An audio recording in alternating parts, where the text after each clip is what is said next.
오늘 함께 하나님 말씀 나누겠습니다. 구약 성경 출애굽기 2장 1절로 10절 말씀입니다. 출애굽기 2장 1절로 10절 말씀입니다. 제 성경으로 구약 82면에 있습니다. 한 절씩 교독합니다.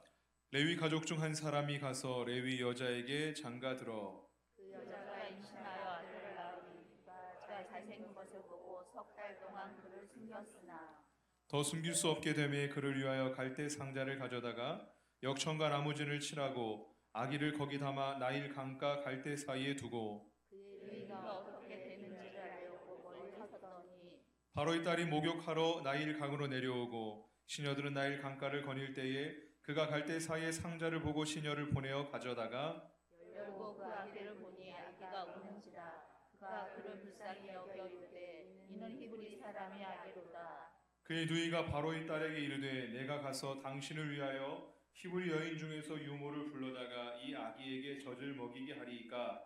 바로의 딸이 그에게 이르되 가라 하매 그 소녀가 가서 그 아기의 어머니를 불러오니 바로의 딸이 그에게 이르되 이 아기를 데려다가 나를 위하여 젖을 먹이라. 내가 그 삭슬 주리라. 여인이 아기를 데려다가 젖을 먹이더니 그 아기가 자라매 바로의 딸에게로 데려가니 그가 그의 아들이 되니라. 그가 그의 이름을 모세라 하여 이르되 이는 내가 그를 물에서 건져내었으리라 하였더라. 아멘. 할렐루야. 오늘 출애굽기 2장 1절로 10절 말씀을 통하여 작은 믿음 큰 행동이라는 제목으로 말씀 나눌 때에 저와 여러분 가운데 큰 은혜와 축복의 시간 될 수 있기를 원합니다. 요즘 날씨가 무척 춥지요. 너무 춥습니다. 그래서 안타깝게도 낙상하시는 분도 계셨고 지금 잘 회복 중에 계시지만 감기, 독감 이렇게 고생하는 분들도 많이 있어요, 우리 주변에. 그래서 오늘도 못 나온 분들도 몇 분 계시는 것 같은데 날씨가 참 춥습니다. 저는 좀 남쪽 지방에 살다 와서 그런지 더 추워요. 여러분보다 조금 더 춥습니다. 제가 47년을 내복을 안 입고 살았는데 한 3일 전부터 제가 내복을 입습니다.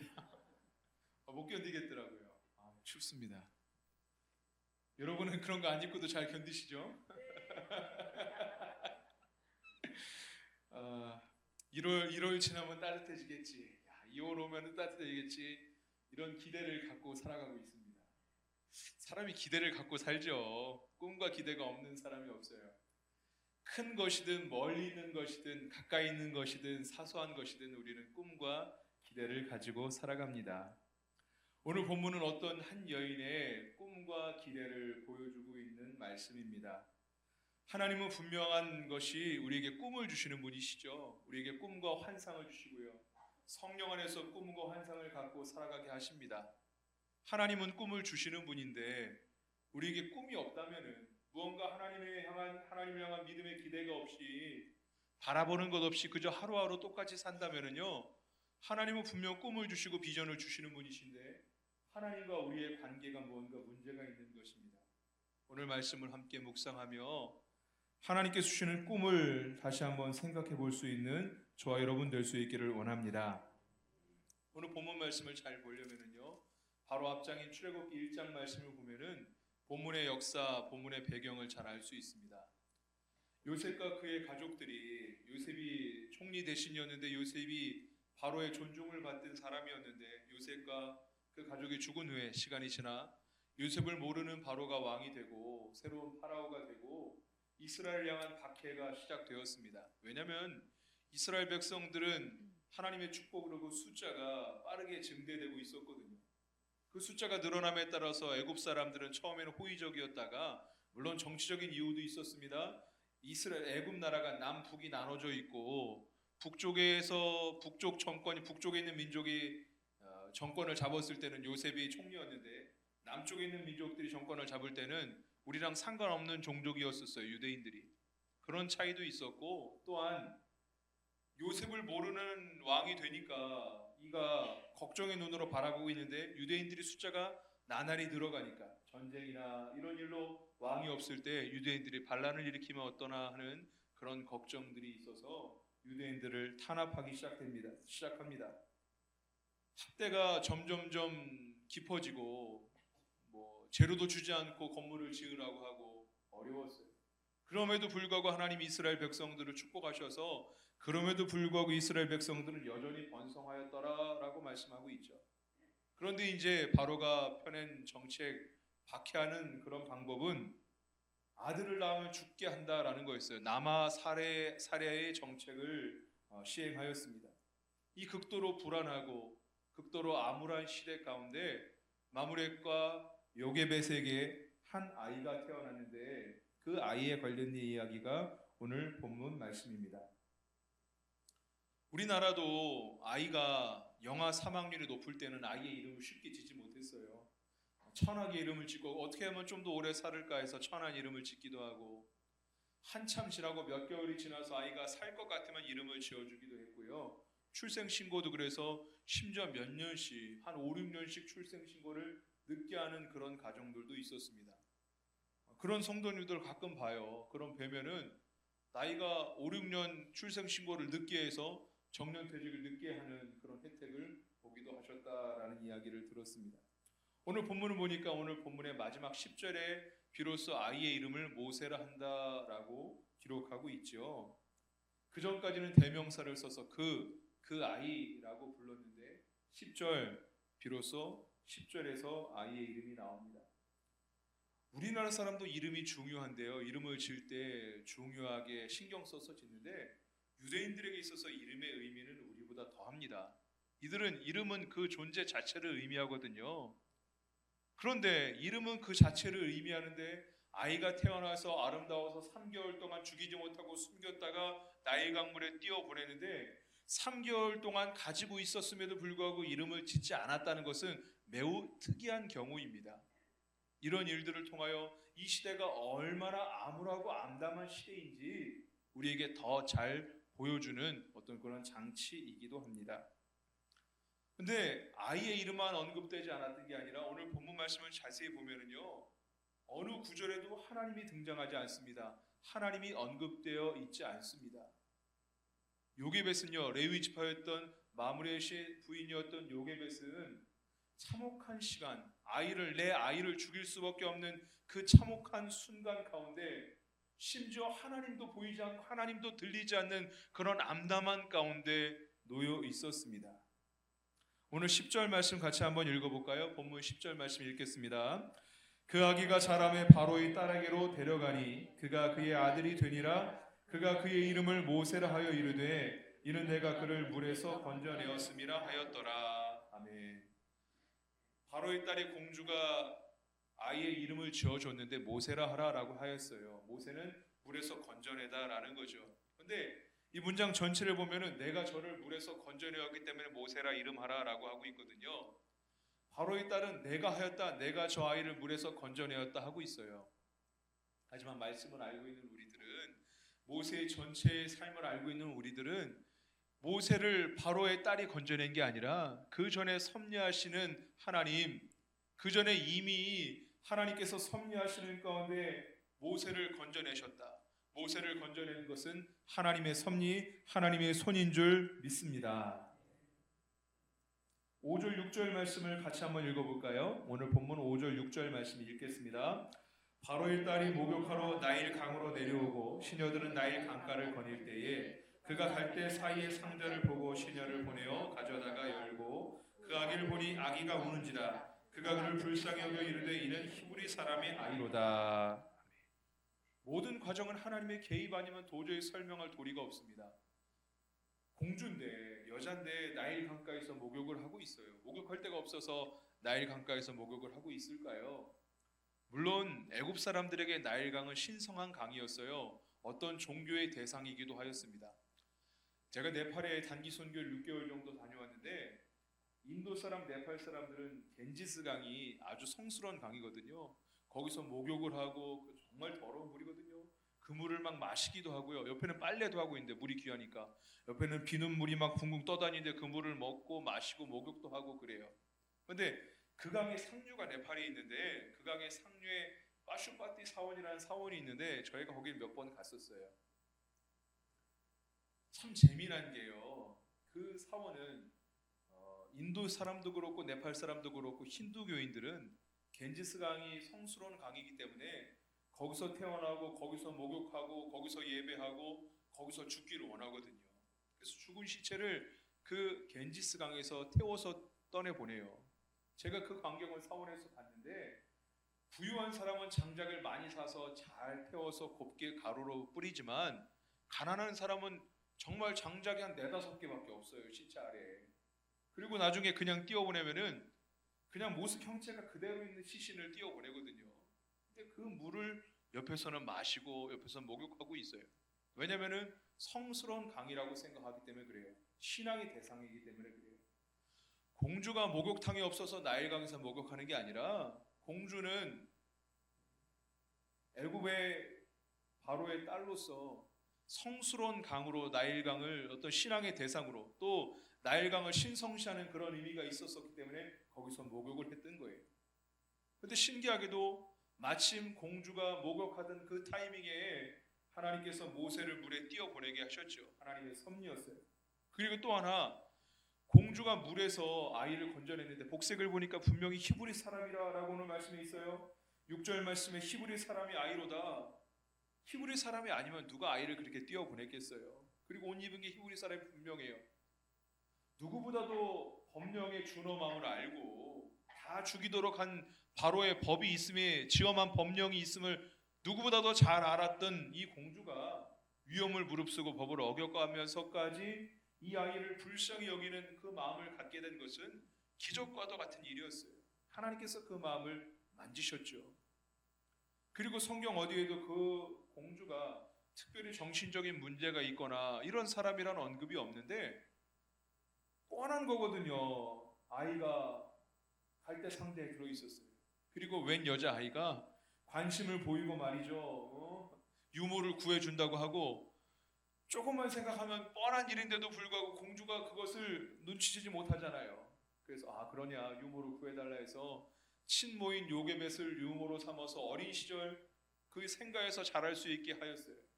이 모든 것이 거기 그 타이밍에 목욕을 하고 긍휼히 여기는 마음을 갖고 미리암을 보내도 불구하고 수상히 여기지 않고 하나님의 섭리, 공주는 내가 건져냈으니까 이름을 모세라 하라라고 얘기했지만 하나님은 내가 건져냈다라고 성경 말씀을 통하여 우리 가운데 말씀하고 있어요.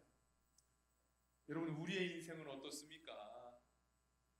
우리 지난날 2024년도 지난 한 해를 돌아보더라도 하나님의 섭리 아니고서는 하나님의 은혜 아니고서는 도무지 설명할 도리가 없는 그런 인생을 그런 일년을 우리도 산 줄로 믿습니다. 죽을 뻔한 위기 가운데 죽지 않았고요. 망할 뻔한 어려움이 있어도 망하지 않았고요. 낙심하고 무너지고 거꾸로 트림을 당할 만한 일이 있어도 거꾸로지지 않았어요. 하나님이 우리를 사랑하셔서 하나님이 도우시고 섭리하시는 가운데 우리를 붙잡아 주신 줄 믿으시길 바랍니다. 그 하나님께서 여전히 살아계시고요. 새로운 2025년도를 우리 가운데 허락하여 주셨어요. 하나님 주시는 꿈과 비전을 가지고 믿음을 가지고 나아갈 수 있는 저 여러분 될 수 있기를 원합니다. 3절 말씀 같이 읽어보겠습니다. 오늘 본문 말씀 3절입니다. 읽겠습니다. 더 숨길 수 없게 되매 그를 위하여 갈대 상자를 가져다가 역청과 나무전을 칠하고 아기를 거기 담아 나일 강과 갈대 사이에 두고. 아멘. 3절이 중요합니다. 3절 말씀을 한번 띄워주시죠. 더 숨길 수 없게 되매 3개월 동안 숨겼으나 아이가 울음소리도 그렇고 더 이상 숨길 수 없게 되니까 그를 위하여 갈대 상자를 가져다가 갈대 상자를 만들었다라고 이야기합니다. 갈대 상자가요 영어 성경으로는 아크라고 번역이 되어 있는데 방주라는 의미입니다. 갈대 상자가 방주라는 의미입니다. 히브리 성경을 보면 히브리 원어에는 테바라는 단어가 쓰여 있는데요. 이 단어가 성경에 28번 등장하는데 딱 두 가지 사건에 기록되어 있어요.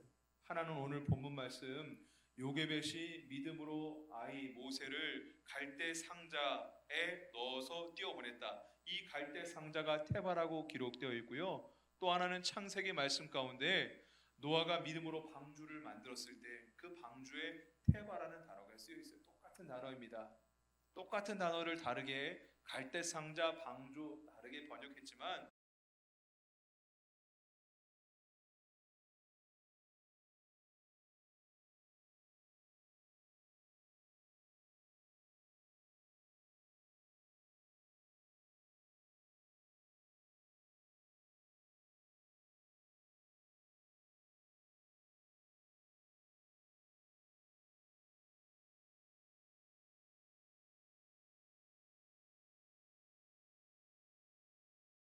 만든 요람을 만든 게 아니라 노아를 구원하셨던, 노아의 가족을 구원하셨던 그 하나님, 구원의 하나님을 믿음으로 바라보며 작은 방주를 만들고 있었던 거예요.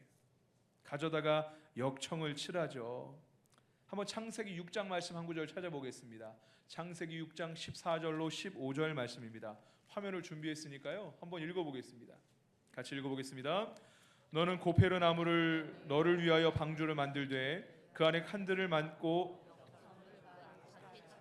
내가 만들 방주는 이러하니 그 길이는 300규빗 너비는 50규빗, 높이는 30규빗이라. 아멘. 하나님께서 노아에게 방주를 만들게 하시는데 그 규격까지 정확하게 얘기하시고 어떻게 만들지 정확하게 말씀해 주세요. 방주는 그렇게 하나님의 뜻대로 하나님의 방법대로 만든 게 방주거든요. 그런데 고페르 나무로 너를 위하여 방주를 만들어라 라고 명령하시거든요.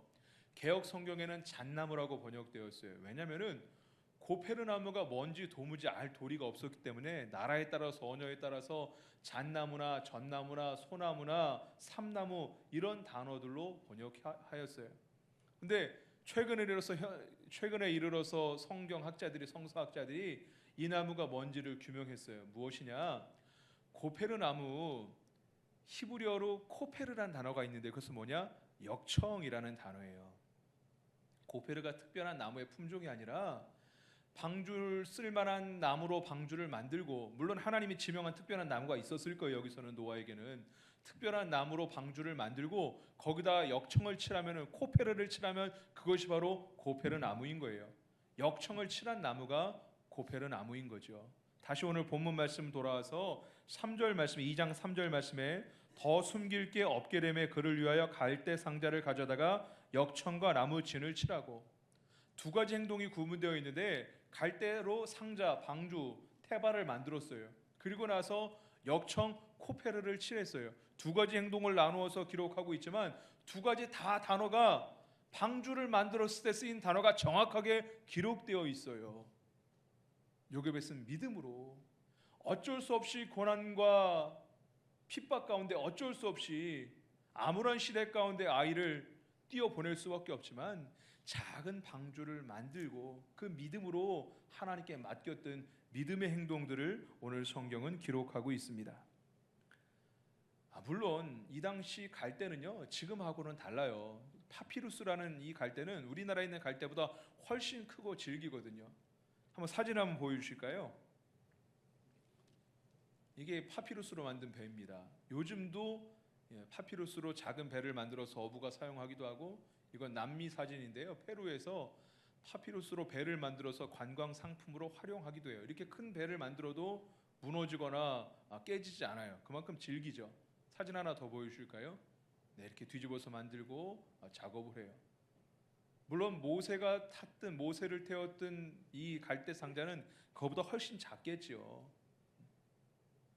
그러나 갈대로 만든 이 상자가 지금 우리 생각보다는 훨씬 튼튼하고 좋았을 겁니다. 거기다 역청까지 칠했으니 물이 들어올 리도 없었을 거예요. 그러나 그럼에도 불구하고 엄마 마음이 사랑하는 아이를, 3달밖에 키우지 못했던 아이를 물에 띄어 보내야 된다니, 그 나무가 위험해서가 아니라, 물이 금방 셀 것 같아서가 아니라 제법 튼튼한 갈대 상자이기도 하고 역청도 칠했고 믿음으로 방주도 만들었지만 그래도 엄마 마음이 그렇지 않잖아요.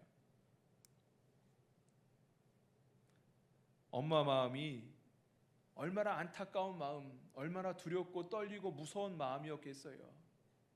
그러는 마음 가운데 하나님께 맡기며 믿음으로, 하나님 노아를 구해 주셨듯이 내 아이를 구해 주옵소서, 믿음으로 만들고 믿음으로 바르고 믿음으로 띄웠던 일들을 기록하고 있습니다.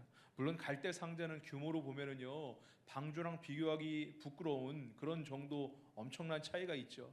하지만 공통점은 앞서 언급했듯이 테바라는 단어, 방주라는 동일한 의미가 있고요. 또 하나, 방주나 갈대 상자나 동일하게 어떠한 동력도 없고 어떠한 키도 없어요. 아무리 원시적인 배라도요, 키가 있어야 되고 노나 돛이 있어야지 그걸 배라고 할 수 있거든요. 근데 방주는 노아가 만들었던 큰 방주도 키도 없고 돛도 없었어요. 노도 없었어요. 이 작은 갈대 상자도 어떤 바람의 영향을 받을 수도 없었고 어떤 키가 있어서 방향을 움직일 수도 없었어요. 오직 하나님께 맡기고 하나님 뜻대로 움직여 주시기를 기대할 수밖에 없는 믿음, 오직 믿음으로 띄워보낼 수밖에 없었던 게 바로 방주요, 바로 작은 갈대 상자였습니다. 우리는 구원받은 하나님의 자녀들입니다. 오직 믿음으로 말미암아 우리가 의롭다 여김을 받았지 어떤 선행으로 우리 행동으로 우리가 구원받은 것은 아니죠. 오직 믿음으로 은혜로 구원받은 줄 믿으시길 바랍니다. 그리고 요즘 우리가 새벽에 야고보서 말씀, 야고보서 강해를 통하여 은혜 받고 있는데 야고보서 말씀은 행동을 강조하거든요. 믿음과 상관없는 행동이 아니라 믿음에서 비롯된 행동을 강조하고 있어요. 한 가지 말씀, 야고보서 2장 22절 말씀에 이렇게 말씀합니다. 내가 보거니와 믿음이 그의 행함과 함께 일하고 행함으로 믿음이 온전하게 되느니라. 믿음이 행함과 함께 일하고, 주체는 믿음이에요. 행함만 있어서는 안 되고 믿음의 주체가 되고 행함이 객체가 되어서 믿음의 행함이 있어야 되고, 그 행함은 도리어 믿음을 온전하게 한다, 믿음을 굳건하게 한다, 믿음을 강하게 한다라고 말씀하고 있습니다. 요게벳은요, 비참한 현실, 암담의 현실 가운데 믿음의 행동을 하였어요. 믿음으로 방주를 만들었어요. 믿음으로 나일강에 띄웠어요. 이 믿음의 행동이 작은 믿음이었어. 처음에는 작은 믿음이었을 거예요. 어쩔 수 없이 띄워보내야 되니까, 이제 손에서 내버려야 되니까 작은 방주를 만들면서 작은 믿음을 가졌어요. 이것을 역청을 칠하면서 정말 방주 같은 믿음을 가졌어요. 행동하는 믿음이 이 믿음을 더 온전하게 해서 하나님께 맡길 수 있는 담대한 믿음을 가지고 이제 나일강 여러분 얼마나 큽니까? 바다 같은 강이거든요. 폭포도 있고요. 안전을 절대 보장할 수 없는 그런 강이에요. 그 강에 이제 믿음이 점점 더 강해져서 나일강에 작은 방주를 띄워보낼 수 있게 되었습니다. 본문은 믿음의 행동들을 순서를 굳이 자세하게 구분하여 기록하고 있거든요. 갈대 상자를 만들고 역청을 칠하고 나일강에 띄워보냈다. 한 줄로 기록해도 될 만한 것을 세부적으로 세 가지로 나눠서 기록하고 있습니다. 이것은 분명한 의도를 가진 행동이에요. 이 순서들을 통하여, 본문의 순서를 통하여 우리가 깨닫게 하기를 원하시는 하나님의 장치거든요. 여러분, 작은 믿음의 행동들이 작은 믿음이 더 큰 믿음을 갖고 오고요, 믿음의 행동들이 우리 믿음을 더욱더 온전하게 하고 더 큰 믿음의 행동들을 할 수 있게 만드는 줄 믿으시길 바랍니다. 말씀을 듣고 끝나는 게 아니라, 하나님 우리 마음에 믿음의 감동을 주실 때 끝나는 게 아니라, 작은 한 가지 행동들, 시도와 도전들을 할 수 있는 저와 여러분가 될 수 있기를 주의 이름으로 축원합니다. 하나님은 분명히 우리를 향한 꿈과 계획을 갖고 계세요. 우리를 향해서 섭리하시는 하나님이신데도 불구하고 우리가 하나님의 섭리대로, 하나님의 계획대로, 하나님의 방향대로 살지 못할 때가 있지요. 내 생각이 앞서고 하나님과 동행하고 하나님 뒤따르지 않고 내 계획이 앞설 때 우리는 하나님의 계획이 어디인지 분간하지 못하고 내 마음대로, 내 판단대로 실수할 때가 있어요. 바울도 사실 그럴 때가 있어요. 믿음의 사도였던, 이방인의 사도였던 믿음의 대가 바울도 그럴 때가 있었어요. 한 구절 말씀 찾아보겠습니다. 사도행전 16장 10절 말씀입니다. 화면을 보실게요. 같이 읽어보겠습니다. 바울이 그 환상을 보았을 때 우리가 곧 마게도냐로 떠나기를 힘쓰니 이는 하나님이 저 사람들에게 복음을 전하라고 우리를 부르신 줄로 인정함이었더라. 아멘. 사도행전 16장 말씀을 보면은요, 바울이 선교 여행 중에 더베와 루스드라 이쪽 지역으로 이제 갑니다. 디모데를 만납니다. 디모데도 유대인 선교를 위해서 할례도 받았어요. 여러 지역들을 돌아다니며 선교를 하는데 특히 흩어진, 박해를 피해서 흩어진 유대인들이 그 복음을 듣고 돌아오는 사람들이 많았었어요.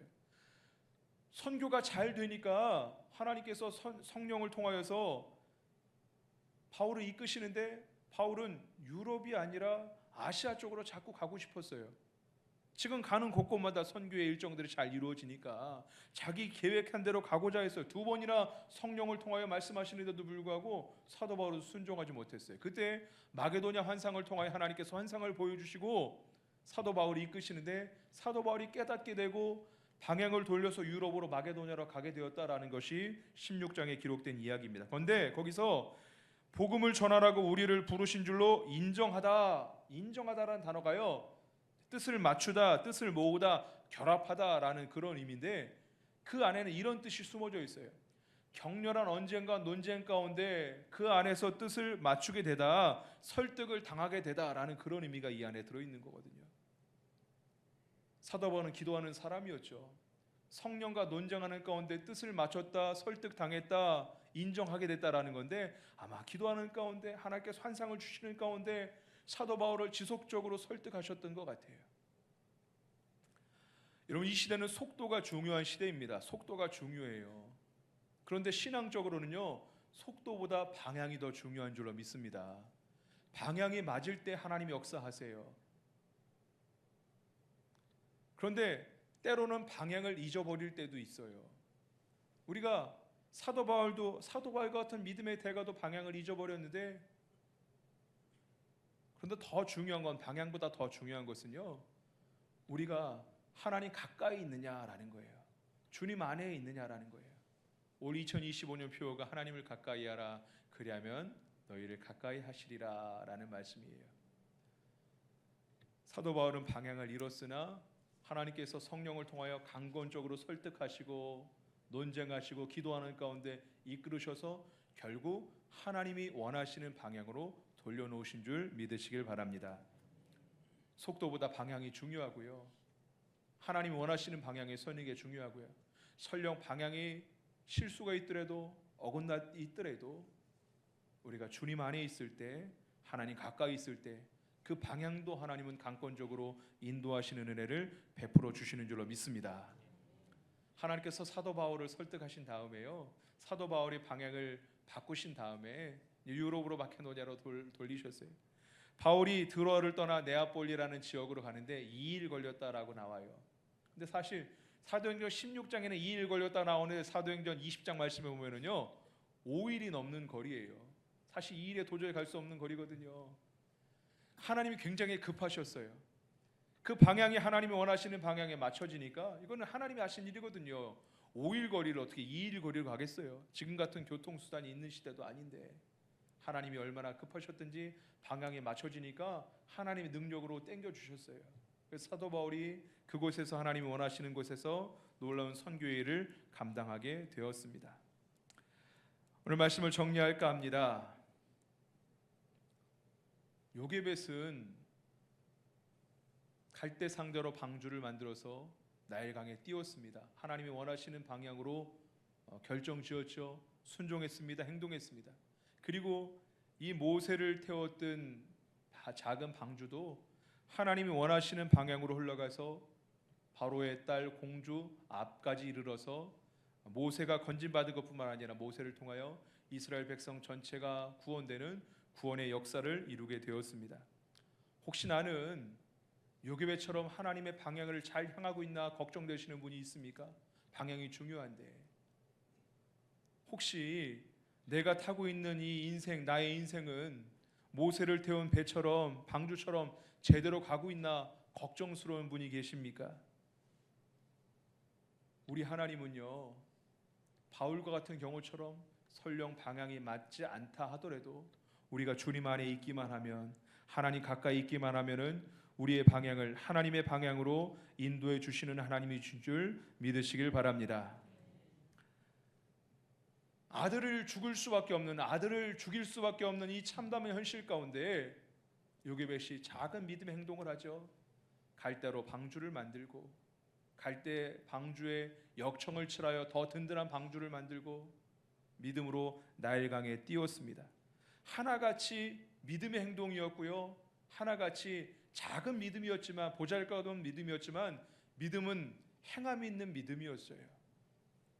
여러분, 우리가 말씀을 듣고 그것으로 끝나는 게 아니라 우리도 작은 믿음의 행동들이 있을 수 있는 저 여러분 될 수 있기를 주의 이름으로 축원합니다. 이번 한 주간이 지난주와 똑같지 않고요, 오늘 하루가 어제랑 똑같지 않고요, 무엇 하나라도 작은 믿음의 행동들을 할 수 있는 저 여러분 될 수 있기를 축원합니다. 어떤 분들은요 예배 때마다 1천 번째 소원의 헌금을 예물을 드리는 분이 있어요. 어려운 환경, 내 힘으로는 도저히 안 되는 그런 환경 가운데 하나님께 길을 구하고 방법을 구하는 간절한 믿음의 행동이죠. 어떤 분은요 내 말씀을 듣고 찔리는 게 있어서 게으른 나의 성격을 바꾸기를 원하고 시도하고 도전하는 그런 분들이 있고요, 사모함으로 무언가 하나라도 바꾸려고 노력하고 저한테 기도를 부탁하는 그런 성도님들도 계셨고요. 어떤 분은 기도 생활을 더 해야 되겠구나. 격렬한 기도 가운데 논쟁 가운데 하나님 바울을 설득하셨는데 내가 기도 생활을 새롭게 해야 되겠구나 결단하는 그런 분도 있을 수 있고요. 우리 평안교회는 참 감사한 게 말씀을 가까이 하시고 사랑하는 분들이 너무나 많아요. 1년에 1독, 2독, 3독, 12독까지 하는 분도 있는데 다 남의 얘기로 끝나지 말고 말씀을 들었으니까 작은 믿음의 행동으로 하나씩 도전하고 실천할 수 있는 저 여러분 될 수 있기를 원합니다. 제가 오늘도 광고 시간에도 말씀을 드렸는데 우리 교회가 교회학교 교사가 좀 더 있어야 돼요. 찬양대가 좀 더 있어야 되고요. 찬양팀도 좀 더 있었으면 좋겠어요. 여러분, 하나님의 일들이 힘들 수도 있지만 주의 일들을 감당할 때, 믿음의 일들을 감당할 때 주시는 축복이 분명히 있는 줄 믿으시길 바라요. 하나님의 일을 해야지 신앙이 성장하고요. 하나님의 일을 할 때 감당할 수 있는 능력도 부어주시는 줄로 믿습니다.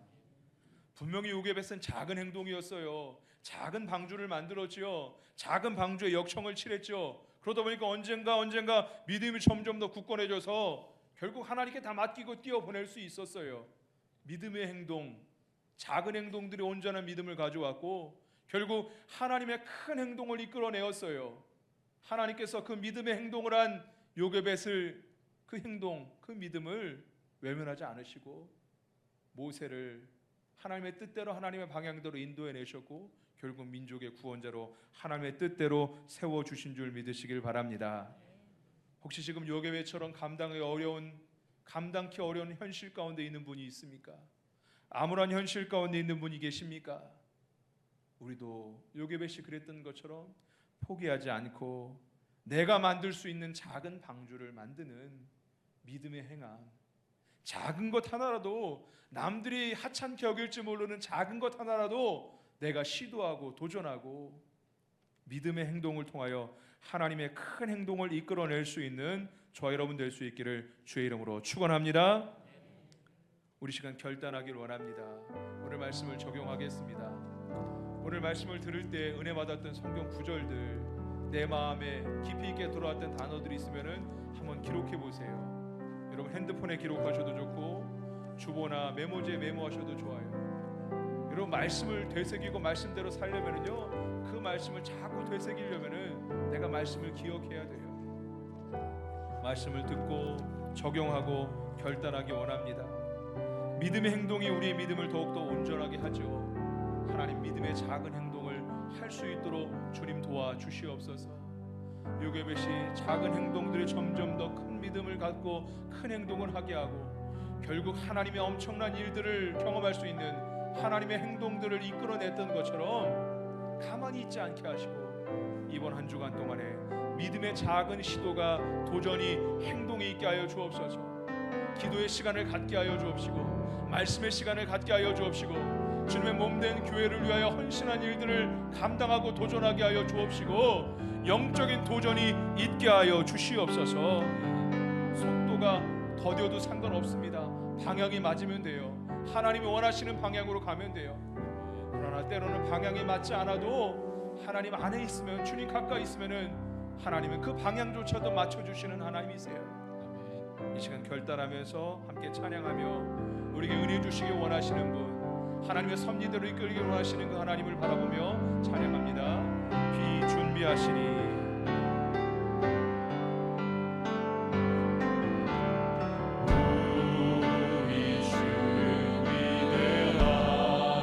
능력이 많으시도다. 상한 자를 고치시며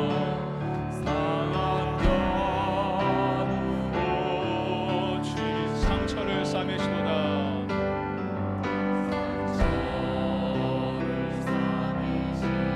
별들의 수를 세시며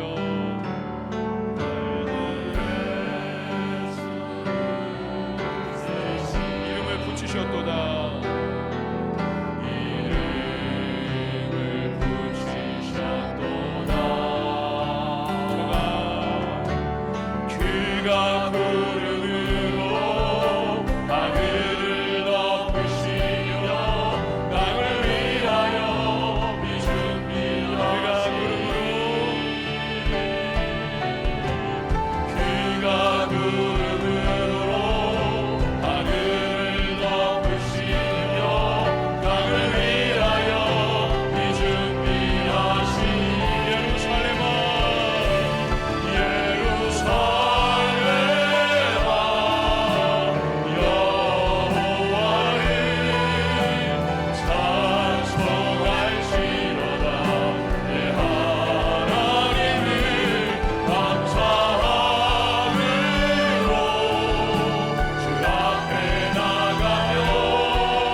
합심하여 기도하기 원합니다.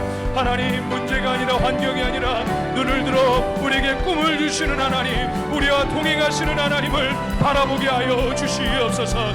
이번 한 주간 동안 우리의 삶을 축복하셔서 작은 믿음의 행동들을 하게 하여 주옵시고, 작은 실천을 통하여 온전한 믿음으로 더 큰 행동으로 하나님께 나아가는 한 주간이 되게 하여 주시옵소서. 우리 평안교회를 사랑하여 주시어서 하나님의 방향으로 향하게 하여 주옵시고, 하나님의 방향으로 인도하여 주시옵소서. 주의는 세 번 크게 부르짖고 합심하여 기도하겠습니다.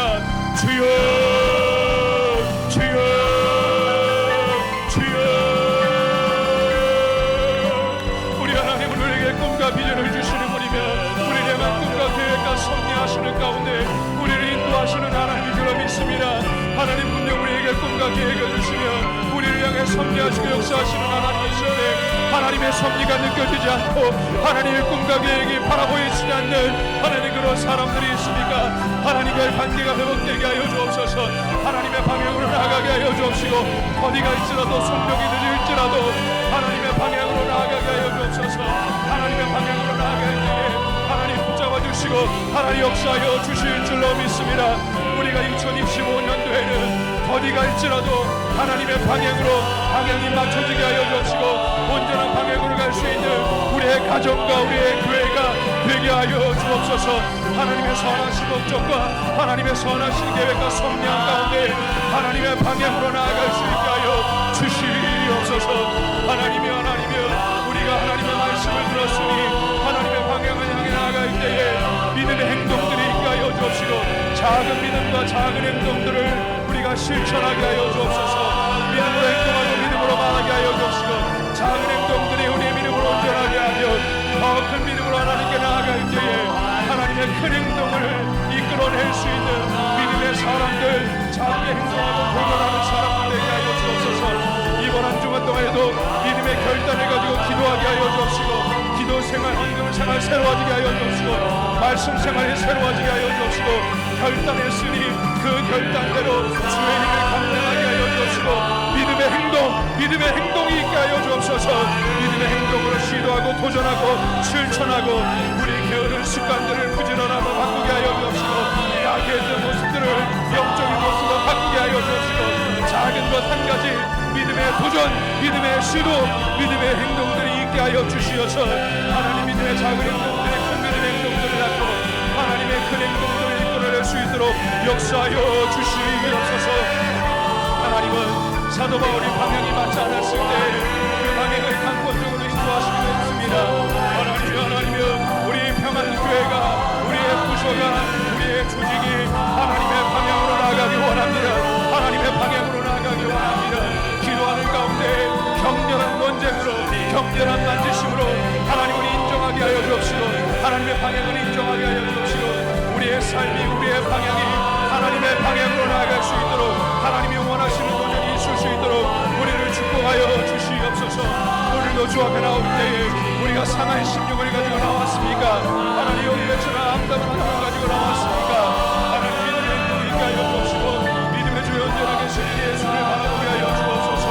역사하여 주옵소서. 하나님, 꿈을 주시는 하나님, 계획을 주시는 하나님을 바라보게 하여 주옵소서. 우리의 믿음의 눈을 들어 하나님 바라보게 하여 주옵시고, 믿음의 눈을 들어 하나님의 나라를 바라보게 하여 주옵시고, 믿음의 주를 온전히 하시는 이 예수 그리스도 오직 주님을 바라보게 하여 주옵소서.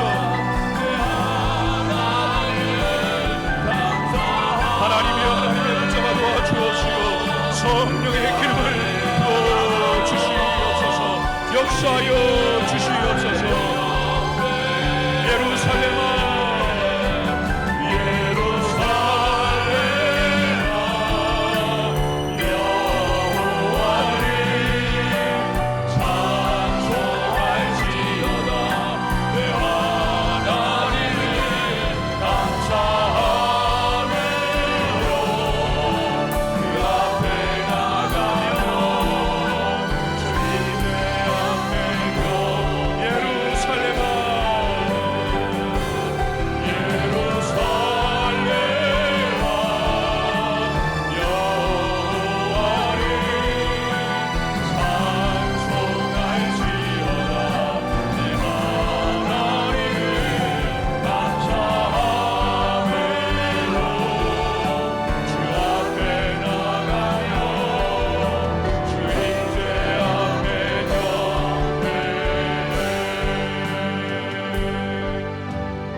사랑이 많으신 하나님, 거룩한 주님의 날, 거룩한 주님의 전으로 우리를 부르시고 예배할 수 있는 특별한 은혜를 허락하여 주시니 감사를 드립니다.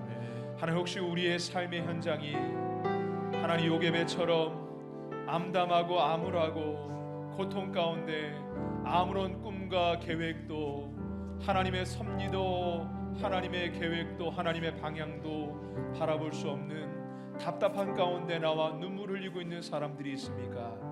주님, 이 시간 그 마음을 위로하여 주옵시고 주님 그 마음을 만져 주시옵소서. 피 묻어 오른손으로 치료하여 주시옵소서. 하나님께서 요괴배에게 믿음을 주셔서 작은 믿음의 행동을 하게 하시고 방주를 만들고 역청을 바르고 큰 믿음의 행동들을 이끌어내며 결국 하나님의 큰 일들을 이루어냈던 것처럼 우리가 이번 한 주간 동안 삶이 작은 한 가지 믿음의 실천들이 있게 하여 주옵시고 작은 믿음의 행동들이 있게 하여 주옵시고 더 온전한 믿음으로 하나님께 영광 돌리는 우리 모든 성도들 되게 하여 주옵소서. 하나님 바라보기 어려운 가운데 있을지라도 눈을 들어 하나님 바라볼 수 있도록 은혜 내리어 주시옵시고 우리가 더디 갈지라도 하나님의 방향을 향하게 하여 주시어서 하나님의 능력으로 달려갈 수 있도록 도와주시옵소서. 하나님의 방향을 바라볼 수 없는 안타까운 가운데 있는 분들이 있습니까? 사도 바울도 하나님 설득시키셨던 것처럼 기도하는데 말씀 가운데 하나님의 뜻을 깨달아 알게 하여 주옵시고 결국에는 하나님의 방향을 인정할 수 있도록 우리의 삶을 축복하여 주시옵소서. 우리 평안교회를 축복하셔서 하나님의 방향을 향하게 하여 주옵소서. 조금 더디 갈지라도 하나님의 방향을 향하게 하여 주시어서 하나님의 능력으로 달려가는 교회가 되게 하여 주시옵소서. 감사하며 우리 구주 예수 그리스도를 받들어 축복하며 기도하였습니다. 아멘.